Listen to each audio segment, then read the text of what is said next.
septic and fear. Dr. Owen Hayes carried his medical kit through the curved hallways, nodding to the various alien staff members who rushed past him.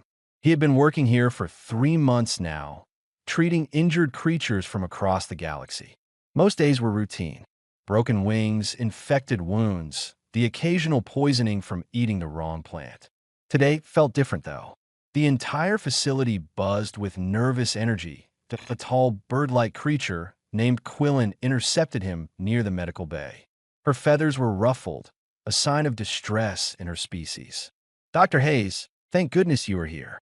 We have a situation." Owen followed her into the bay, where a massive dragon lay motionless on the largest treatment platform.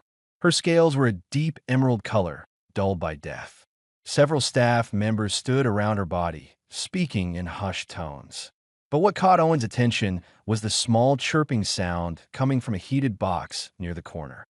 "The mother died 2 hours ago," Quillen explained, her voice tight. "Complications from a birth. The hatchling is healthy, but we have a problem." Owen walked over to the box and looked inside. A tiny dragon, no bigger than a house cat, huddled in the corner. Its bronze-red scales caught the light as it shivered. One wing was tucked against its body normally, but the other bent at an odd angle. The hatchling looked up at him with golden eyes and made a soft, questioning sound. "What kind of problem?" Owen asked, though he suspected he already knew that Quillen's feathers flattened against her head. "No clan will take it. We contacted 7 different dragon families. They all refused. The hatchling is too small, and that wing is malformed. They say we'll never fly properly, never hunt, never contribute to the clan. They call it defective." Owen reached into the box slowly. The hatchling flinched but did not pull away. He gently examined the twisted wing, feeling along the delicate bones. "This can be corrected with daily manipulation and exercises. The bone is not broken, just positioned wrong. Give it a few months of proper care, and this wing will be fine." "That does not matter to them," another voice said. Owen turned to see a reptilian medic named Sark standing behind him. Dragon culture values strength and perfection. A hatchling like this is considered a burden. Even if the wing heals, the fact that it was born this way marks it as weak. The hatchling chirped again, louder this time. It sounded like a question, like it was asking what would happen next. Owen felt something twist in his chest. He had heard that sound before, in the voices of dying animals back on Earth, in creatures that knew they were running out of time. "So what happens now?" he asked, though part of him did not want to hear the answer. Quillen looked away. "Station policy is clear. If a creature cannot be released back into the wild and cannot be adopted, we must euthanize it. We cannot keep every unwanted animal here. We do not have the resources or the space. You're going to kill it because no one wants it." Owen heard his voice rise. Several staff members looked over at him. "We have no choice," Quillen said quietly. "I have already contacted the council. They approve the procedure. It will be done humanely, I promise you that." Owen looked down at the hatchling again. It had stopped chirping and was staring at him with those golden eyes. Something in that gaze reminded him of why he became a veterinarian in the first place. Back on Earth, he had grown up on a farm where his father regularly culled the weak animals. Owen had argued against it every time, insisting that with proper care, most of them would survive and thrive. His father had called him too soft, too sentimental. Said he would never make it in the real world with that attitude. Maybe his father had been right. Maybe Owen was too soft. But standing here, looking at this tiny creature that had done nothing wrong except be born with a twisted wing, he found that he did not care. "I will take them," he said. The room went quiet. Quillen stared at him. "Excuse me. I will adopt the hatchling. I will take responsibility for its care." Owen picked up the small dragon carefully, supporting its body with both hands. The hatchling made a surprise sound but then settled against his chest, its scales warm against his shirt. "Dr. Hayes, that is not possible," Quillen said, her voice strained. "Dragon hatchlings require constant care for the first year. They need to bond with their caretaker. The process is extremely difficult even for other dragons. For a human, it is impossible. No human has ever successfully raised a dragon from birth. then I will be the first. Sark stepped forward. The bonding process is not just emotional. It is biological. Dragon hatchlings imprint on the scent, the sound, the feel of their caretaker. They need specific nutrients, specific temperatures, specific social cues. You cannot provide what it needs. Owen looked down at the hatchling in his arms. It had stopped shivering. Its eyes were half closed, and it made a soft, rumbling sound that might have been contentment. I'm a veterinarian. I have studied hundreds of species. I can learn what it needs. I can adapt. This is against regulations. Quillen protested. Humans are not approved to adopt Class 5 predator species. The paperwork alone will take months. The Council will never allow it. According to you, the Council already approved this hatchling's death, Owen said flatly. So either I take it or you kill it. Those are the only two options right now. I am choosing to take it. Quillen opened her beak, closed it, then opened it again. Finally, she sighed, a sound like wind through canyon walls. Very well. But Dr. Hayes, understand that you are taking on an enormous responsibility. If this fails, if the hatchling dies or becomes dangerous, it will be on your hands. Owen nodded. The hatchling yawned, showing tiny sharp teeth, then tucked its head under his chin. I understand. As he walked out of the medical bay with the hatchling cradled against his chest, he heard Sark mutter to Quillen, "This is how humans are. They see a lost cause and decide it is worth saving anyway. It is foolish." Quillen's response was softer. Perhaps. Or perhaps that is why they are called Deathworlders. They simply do not know when to quit. Owen's quarters were not designed for raising a dragon. The small room had a bed, a desk, a tiny bathroom, and a storage locker. He cleared out the bottom of his locker and lined it with heated blankets, creating a nest of sorts. The hatchling watched him work with curious eyes, chirping occasionally from where it sat on his bed. "There we go," Owen said, placing the nest on the floor near his bed. "That should keep you warm enough."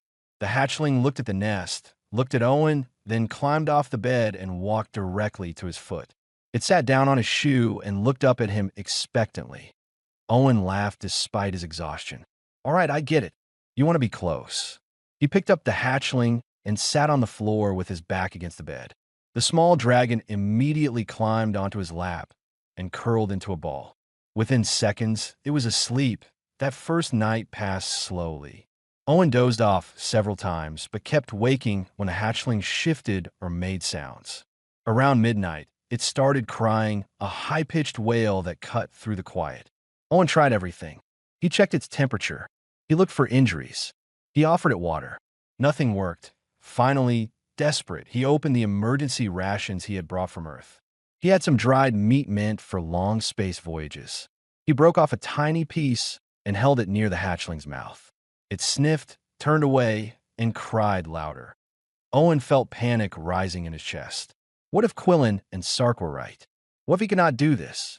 He thought back to his research on dragons. They were social creatures. Young dragons learned by watching their parents. They ate what their parents ate, slept when their parents slept, flew when their parents flew. He did not have a parent dragon to show this hatchling what to do. But he had himself. Owen took a piece of the dried meat and ate it himself, making exaggerated chewing motions. The hatchling stopped crying and watched him. He took another piece, placed it in his palm, and held it near the hatchling's mouth while humming softly.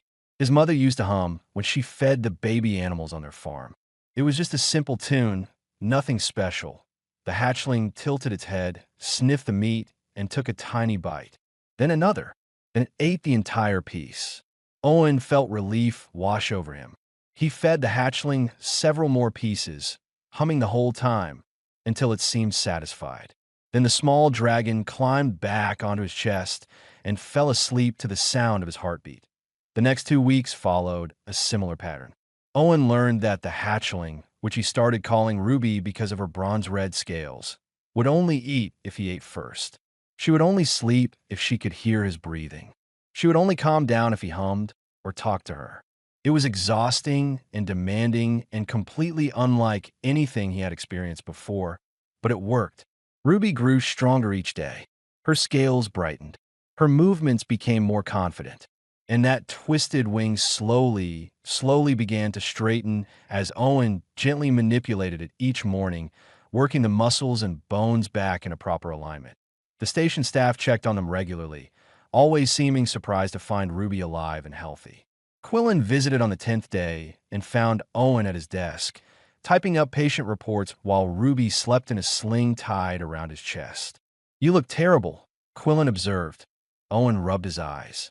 "I have not slept more than 2 hours at a time in over a week. But Ruby is doing well. Watch this." He stood up slowly, careful not to wake the sleeping hatchling. He walked around the room, sat down, stood up again. Ruby slept through all of it. She trusts me now. She feels safe. Quillen's feathers rippled in what might have been approval. "I admit, I did not think you would make it this far. But Dr. Hayes, you must understand something. The difficult part is not keeping a hatchling alive. The difficult part is what comes next. Ruby will grow. She will become stronger, more independent, more aware of what she is. Eventually, she will realize that you're not a dragon, that you cannot teach her to fly, to hunt, to be what she is meant to be. What will you do then?" Owen looked down at Ruby, at her peaceful, sleeping face. "I will figure it out. I always do." But Quillen's words stayed with him. That night, after Ruby ate and settled down, Owen pulled out his tablet and started researching. He found texts on dragon behavior from 12 different species. He watched videos of dragon parents teaching their young to fly. He read medical journals about dragon nutrition and growth patterns. He compiled notes, cross-referenced data, and built a plan. The station had a small gym that was rarely used during night shifts. Owen started taking Ruby there after midnight.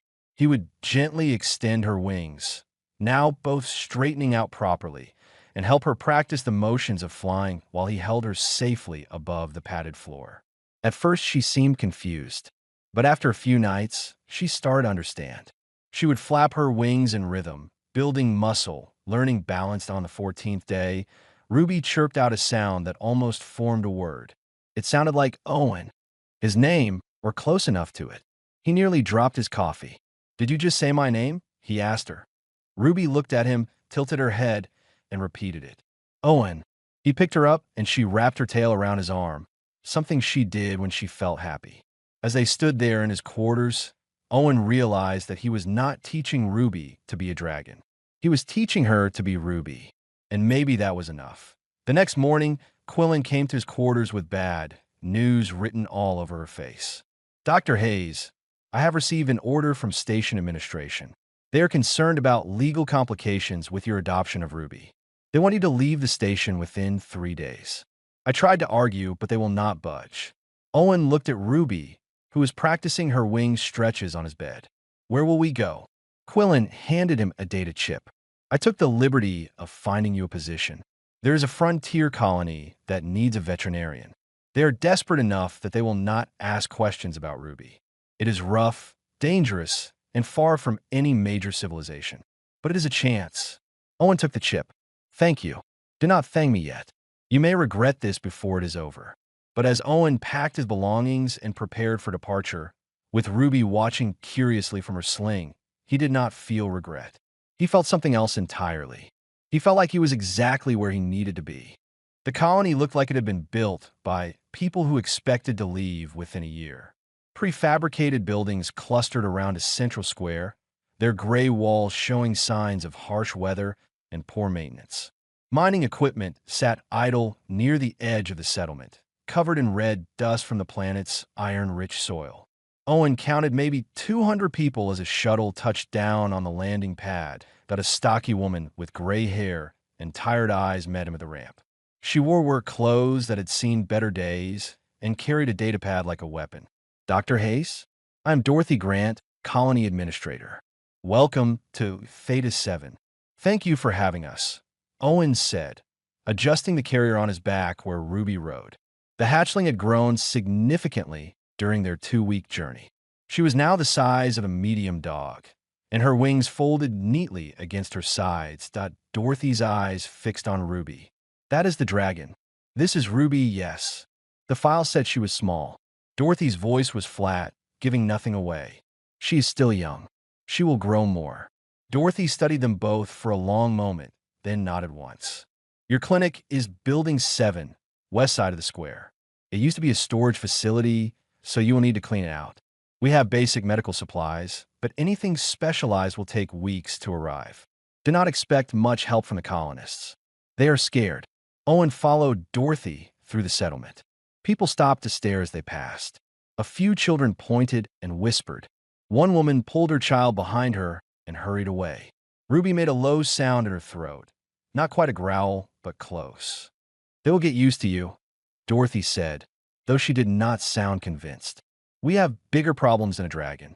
The main water recycler is failing. The Easter mine shaft has stability issues, and half our crop yield was destroyed by a fungal infection last month.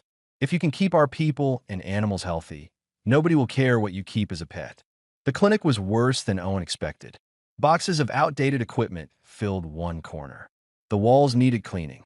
The environmental controls barely worked. But it had space, lots of it, and that was what Ruby needed most. Owen set down his bags and let Ruby out of her carrier. She immediately started exploring, sniffing everything, her claws clicking on the metal floor. Over the next 3 months, Owen fell into a routine. He spent his mornings treating colonists and their animals. Broken bones from mining accidents, infected wounds from careless tool use, livestock with various ailments. The work was endless and exhausting, but straightforward. His afternoons were for Ruby. She grew fast. By the end of the first month, she was the size of a large dog. By the end of the second month, she reached Owen's waist when she stood on all fours.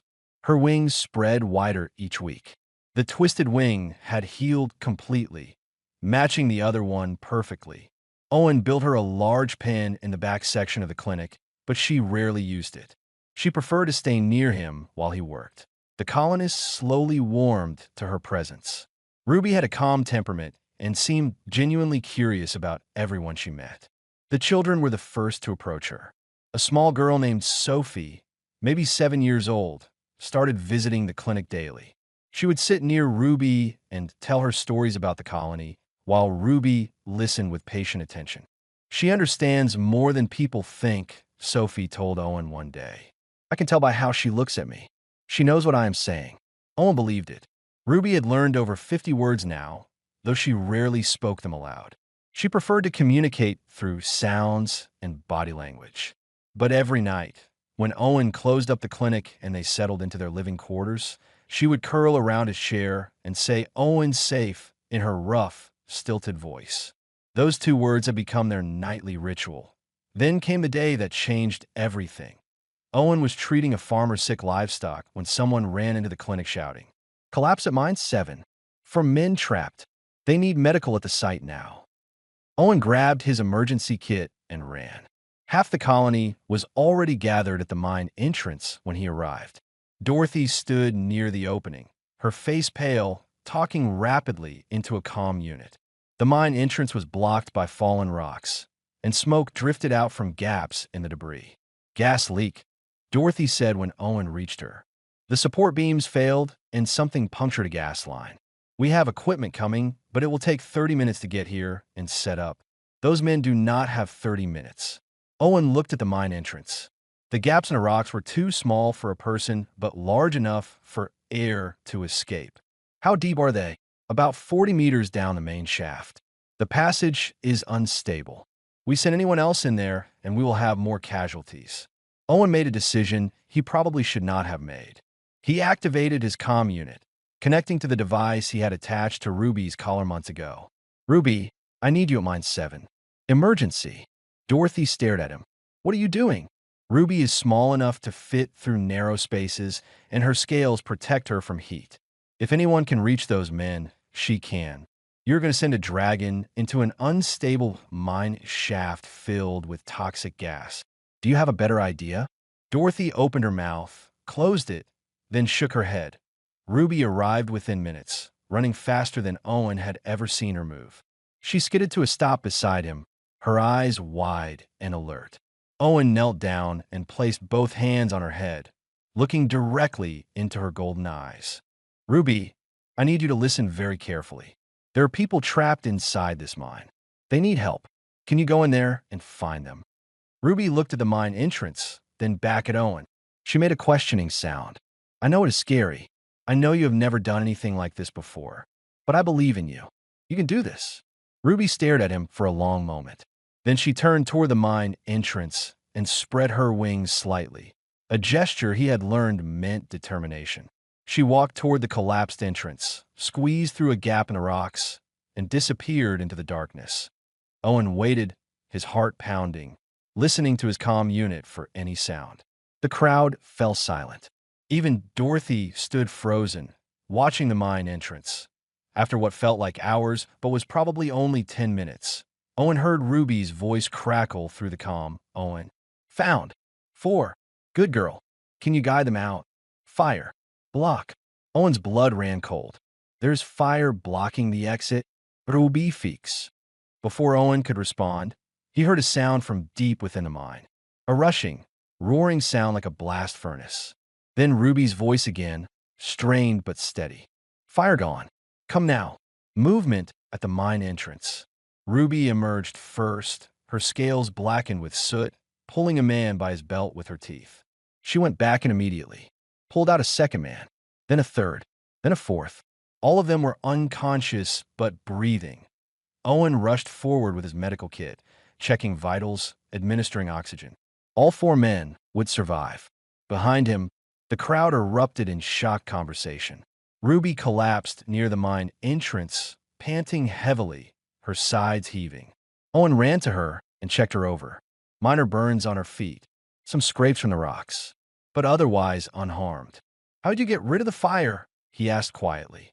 Ruby looked at him with tired eyes. Breathe. Owen felt his understanding shift. You breathe out. You use your breath to blow out the fire. Ruby nodded and closed her eyes. Owen proud. He wrapped his arms around her neck, not caring about the soot and ash covering her scales. Yes, Ruby. Owen very proud. News of the rescue spread faster than Owen expected. By the next morning, his comm unit flooded with messages from journalists across the sector. A dragon saving human miners was apparently noteworthy enough to make galactic headlines. Owen ignored most of the requests for interviews and focused on treating the rescued miners, all of whom recovered fully within days. What he could not ignore was the official message that arrived 3 days after the incident. It came from the Draconeer clan's High Council, transmitted through official channels with legal weight behind every word. Owen read it twice, his hands shaking slightly. They want Ruby back, he told Dorothy, who had come to check on him. The clan say that since Ruby has proven herself capable and valuable, she belongs with her own kind. They are citing interspecies adoption laws and claiming I violated protocols by taking her in the first place. Dorothy sat down heavily on a supply crate. Can they do that? Legally? I have no idea. The adoption was informal at best. The rehabilitation station approved her euthanasia, so technically I took an animal that was scheduled for termination. But now that she has value, the clans want to claim her as their property. That is ridiculous, Dorothy said flatly. Ruby saved 4 of my people. She did not do it because of dragon instinct or clan loyalty. She did it because you asked her to. Because she trusts you. Owen looked over at Ruby, who was sleeping in her usual spot near the clinic's main window. She had been exhausted since the rescue, sleeping most of the day and eating less than usual. He worried about her, but the medical scans showed nothing wrong. She was just tired. It does not matter what seems right, Owen said quietly. The Galactic Council is sending a representative to investigate. They will be here within the week. The representative arrived 6 days later. His name was Administrator Felm, a tall amphibious being with blue-green skin and large eyes that seemed to see everything at once. He brought recording equipment, legal documents, and an assistant who took notes on everything that was said. The hearing took place in the colony's community center, the only building large enough to hold everyone who wanted to attend. The entire colony showed up, cramming into seats and standing along the walls. Dorothy gave Owen a seat at the front, and Ruby lay beside him, her head resting on his lap. Felm spoke with the kind of voice that suggested he had done this many times before. We are here to determine the legal status of the dragon called Ruby and whether Dr. Owen Hayes violated interspecies adoption laws. The Draconeer clans have filed a formal complaint and are requesting Ruby's immediate return to their custody. A holographic screen appeared, showing an elderly dragon with silver scales. His name was Elder Tavish, and his voice carried the weight of centuries. Ruby is a member of the Draconeer species. She belongs with her people, learning our ways and contributing to our clans. Dr. Hayes, while well-meaning, cannot provide the upbringing she requires. He cannot teach her to fly properly, to hunt, to understand her heritage. This adoption was illegal from the start, and now that Ruby has proven her value, she must return to us.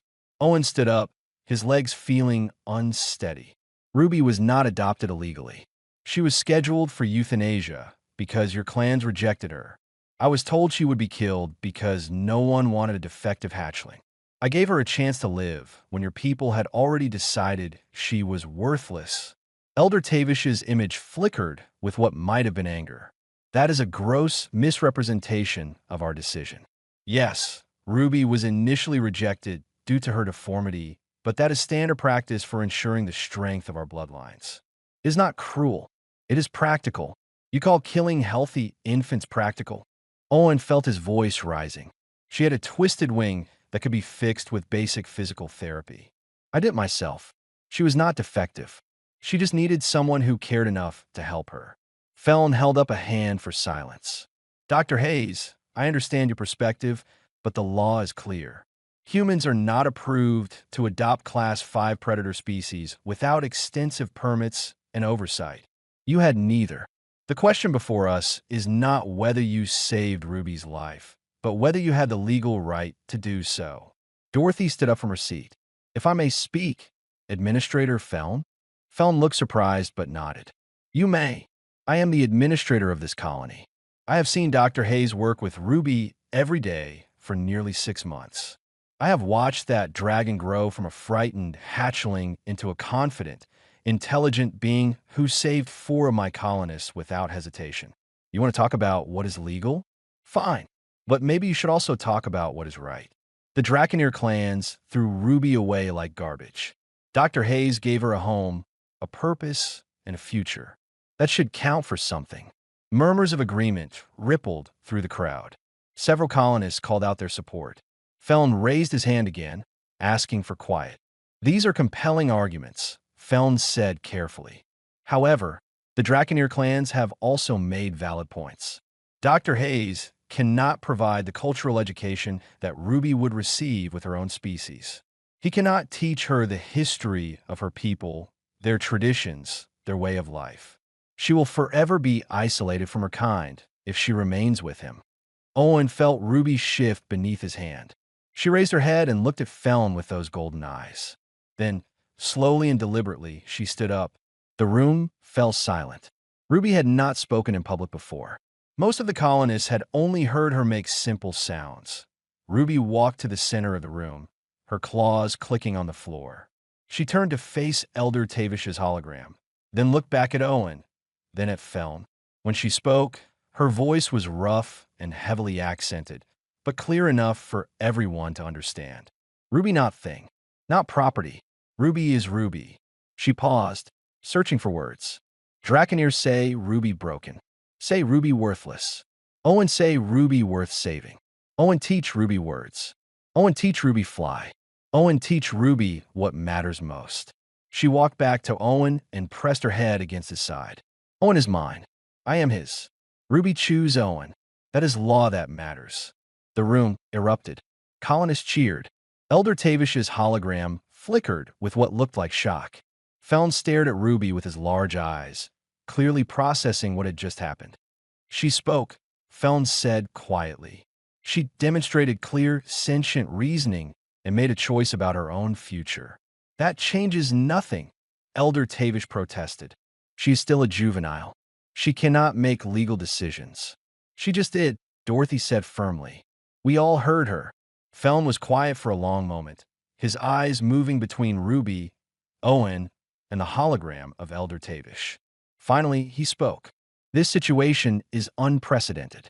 A juvenile dragon displaying this level of linguistic ability and self-determination is extremely rare. I cannot make a ruling today. I need to consult with the full council. He looked at Owen. Dr. Hayes, you and Ruby will need to come to the council station for a formal hearing. Until then, Ruby remains in your custody. Elder Tavish's hologram vanished without another word.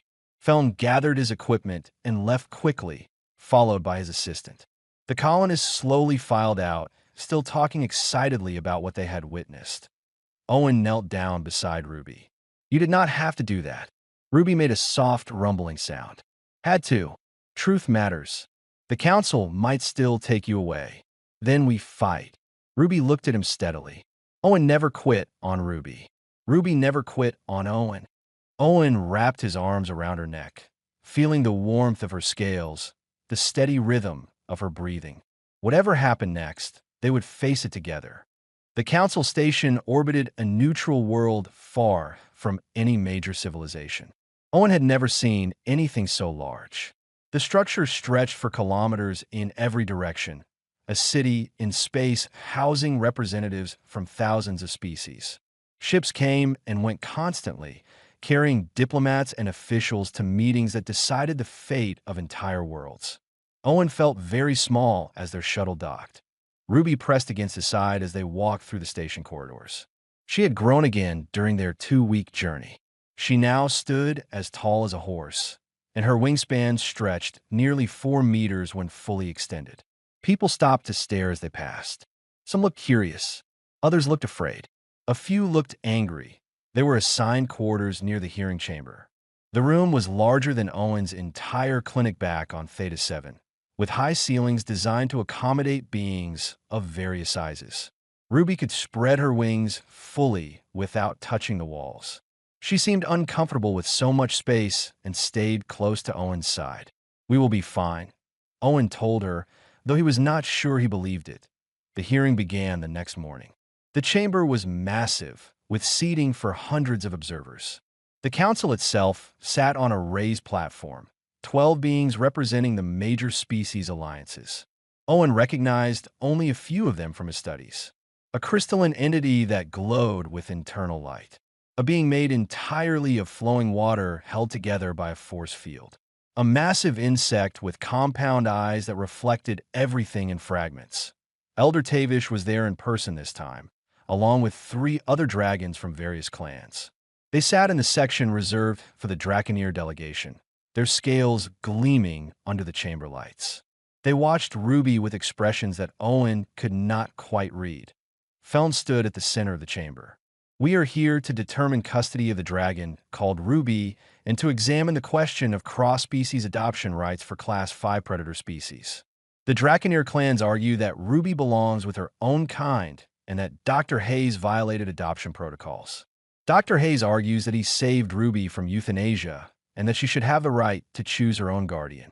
The first witness was a dragon expert from a neutral research institute. She testified about dragon development, bonding processes, and cultural requirements. According to her data, no human had ever successfully raised a dragon from infancy. The failure rate was absolute. Dragons needed specific social cues, dietary requirements, and behavioral modeling that only other dragons could provide. Dr. Hayes may have kept Ruby alive, the expert concluded, but he cannot give her what she truly needs. She will never understand her heritage, never connect with her species, never fulfill her potential. It is not his fault. It is simply biological reality. Elder Tavish spoke next. He presented evidence of the Draconeer clan's superior child-rearing methods, their educational systems, their success rates. He showed videos of young dragons learning to fly, to hunt, to master their abilities under the guidance of experienced elders. It was impressive and thoroughly documented. We do not question Dr. Hayes' dedication or his good intentions, Elder Tavish said. But intention is not enough. Ruby deserves to be raised by those who understand her nature, who can teach her to be what she is meant to be. Dr. Hayes has done his best, but his best is insufficient. Then it was Owen's turn. He stood at the speaker's platform, very aware of how many eyes were watching him. He had prepared a speech during the journey, but looking at the council members in the crowd, the words fell hollow. Instead, he spoke from the heart. I'm not going to pretend I know everything about dragons. Owen began. I do not. When I took Ruby in, I had no idea what I was doing. I made mistakes. I learned as I went. But here's what I didn't know. I knew that a living being was about to be killed for having a twisted wing. I knew that with basic medical care, that wing could heal. And I knew that if I did not take her, no one else would. He paused, looking at Ruby, who sat quietly in the designated area for involved parties. The experts say I cannot give Ruby what she needs. Maybe they are right. I cannot teach her to hunt like a dragon because I am not a dragon. I cannot show her dragon traditions because I do not know them. But I taught her something else. I taught her that her worth is not determined by whether she fits into someone else's definition of perfect. I taught her that being different does not make her defective.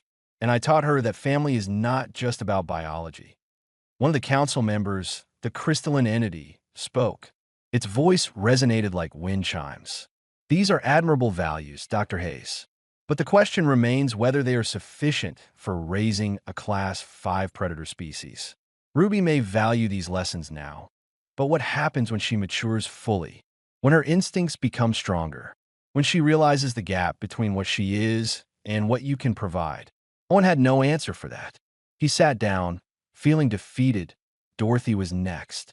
She testified about the mine rescue, about Ruby's integration into the colony, about her interactions with the colonists.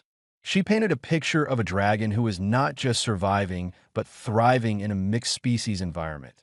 Then Sophie, the small girl from the colony, took the platform. She looked tiny standing there, but her voice was clear.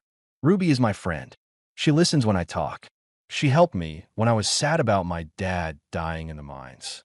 She did not know the right words, but she sat with me, and that was enough. Is not that what family does? Several other colonists testified. The miners Ruby had saved. The farmers whose animals she had helped Owen treat.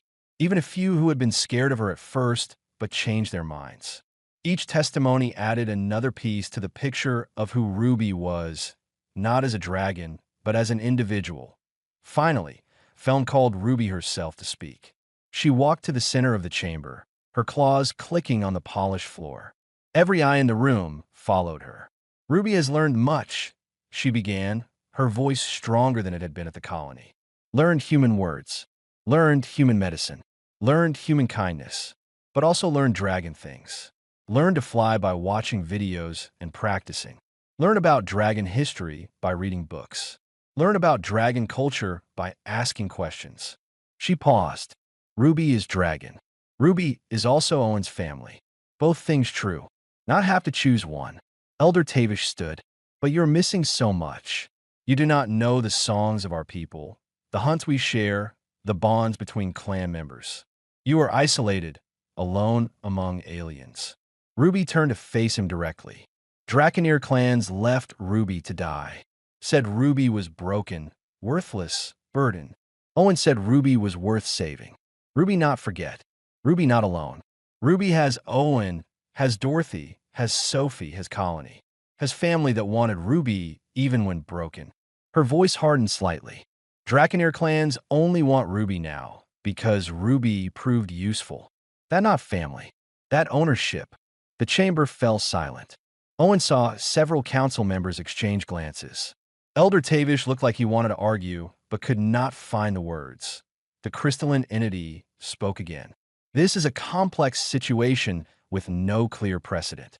We must deliberate. The council members stood and filed out of the chamber through a side door. Owen and Ruby waited in their quarters for 6 hours. Owen paced. Ruby lay near the window, watching ships come and go. Neither of them spoke much. There was nothing left to say. The decision was out of their hands now. When the summons finally came, they returned to the chamber.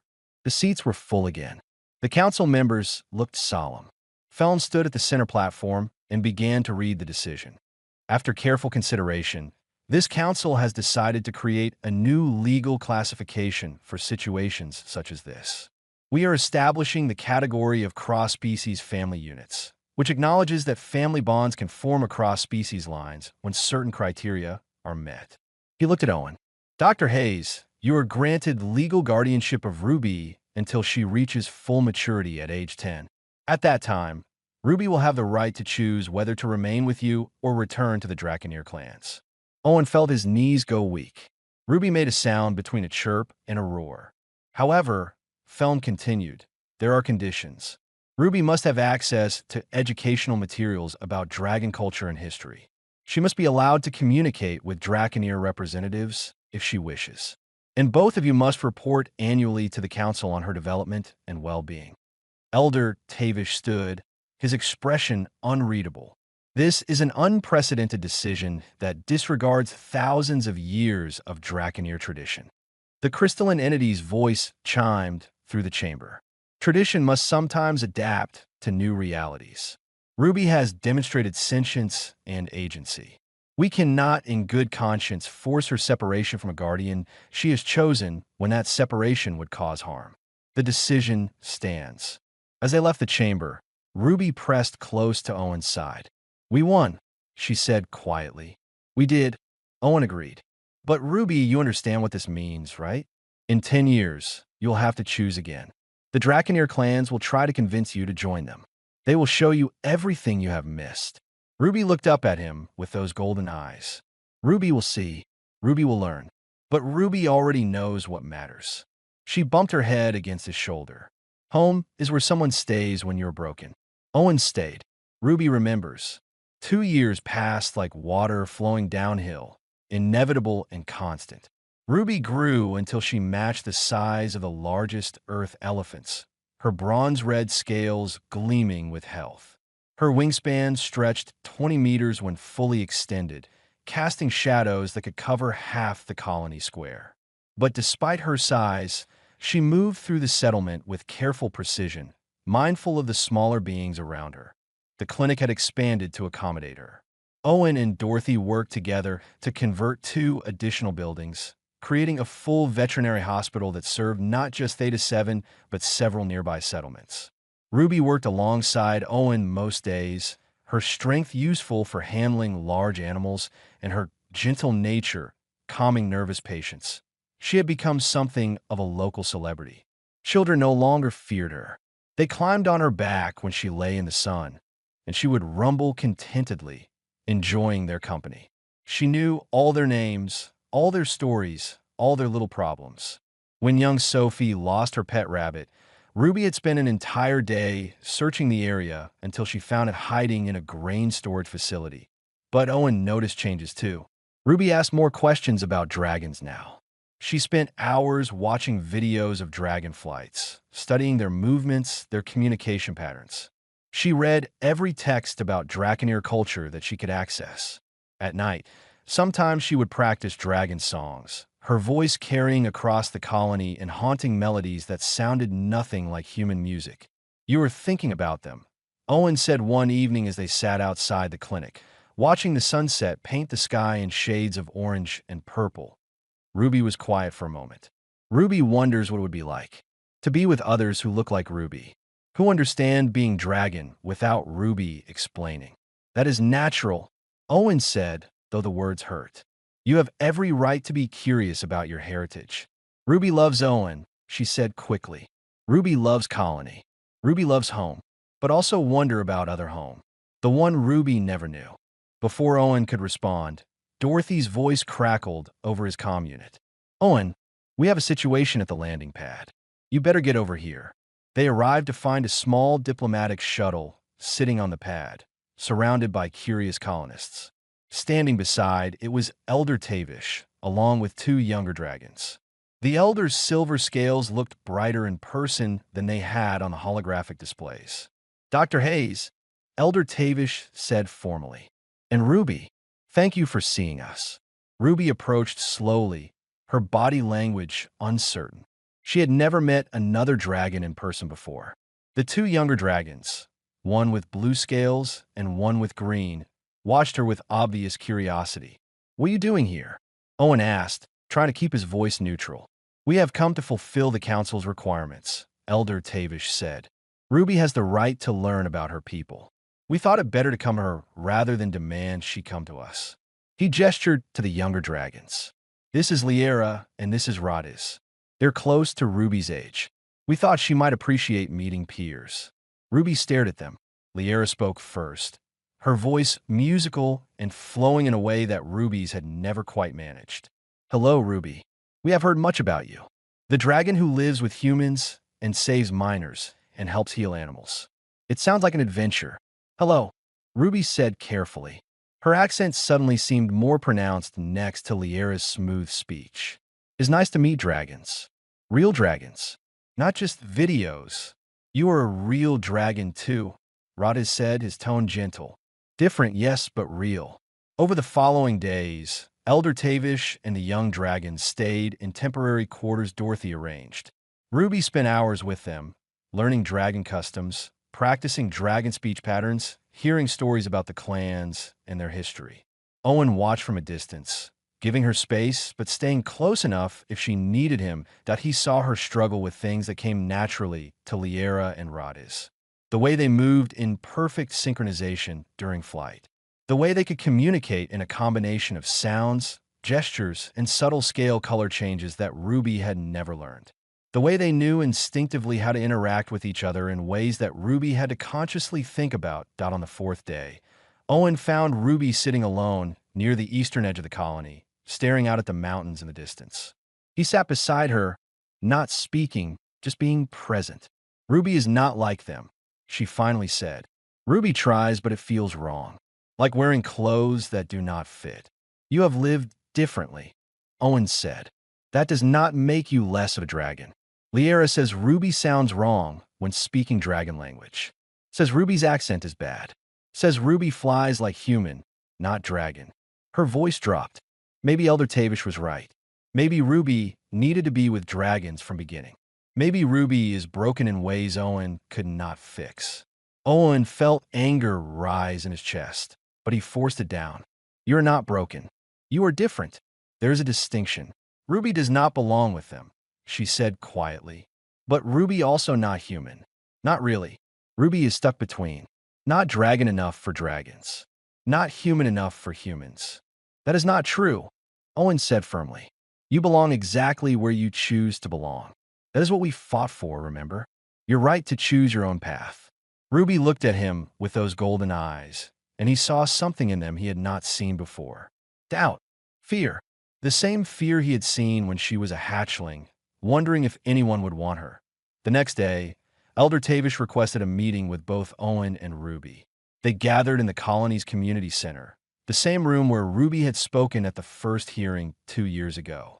Ruby, Elder Tavish began, we have spent these days observing you, teaching you, getting to know you.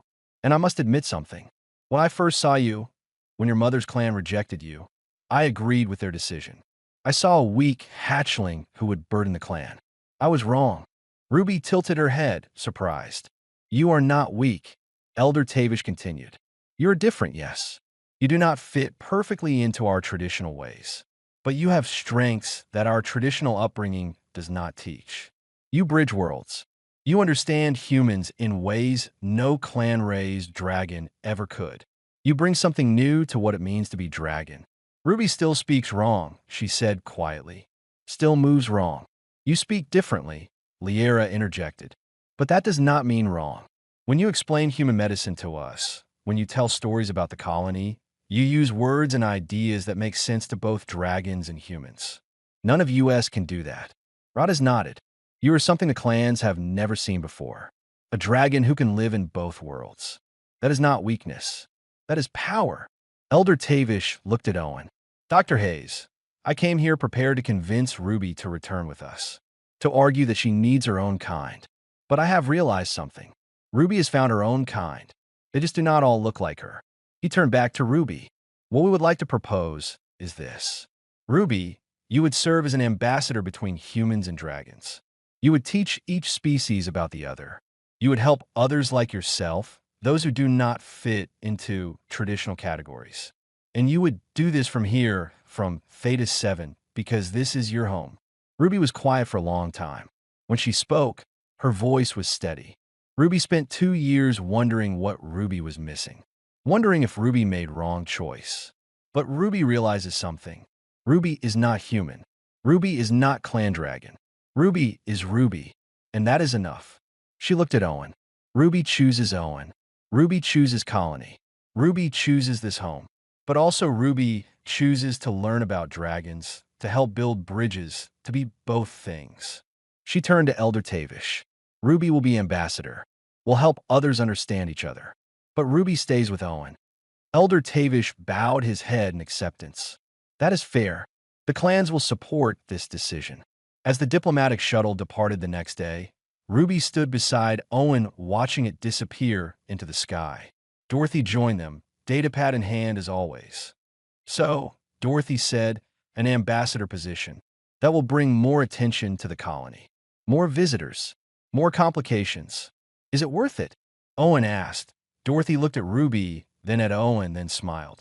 2 years ago, a human veterinarian showed up here with a dragon hatchling that everyone said would never survive. Now that dragon is opening doors between species that have been closed for centuries. Yeah, I would say it is worth it. Sophie ran up, breathless and excited. Ruby, my mom's cow is having trouble giving birth. Can you and Dr. Owen come help? Ruby looked down at the small girl. Of course. Ruby and Owen helped. She glanced at Owen. Ready? Always, he said as they walked back toward the clinic. Ruby rumbled contentedly. Owen, yes. Thank you for not quitting on Ruby. Even when hard. Even when scary. Even when everyone said impossible. Owen reached up and placed his hand on her side, feeling the warmth of her scales, the steady rhythm of her breathing. That is what family does. We do not quit on each other. Family, Ruby repeated, and in that word was everything they had built together. Not perfect, not traditional, but real and strong. And there's, above them, the sun set on Theta 7, painting the sky in colors that existed nowhere else in the galaxy. And in the clinic that had started as a converted storage facility, a human and a dragon prepare to help bring new life into the world, just as they had been doing together since the day a veterinarian looked at an unwanted hatchling and said the 2 words that changed everything. I will take them.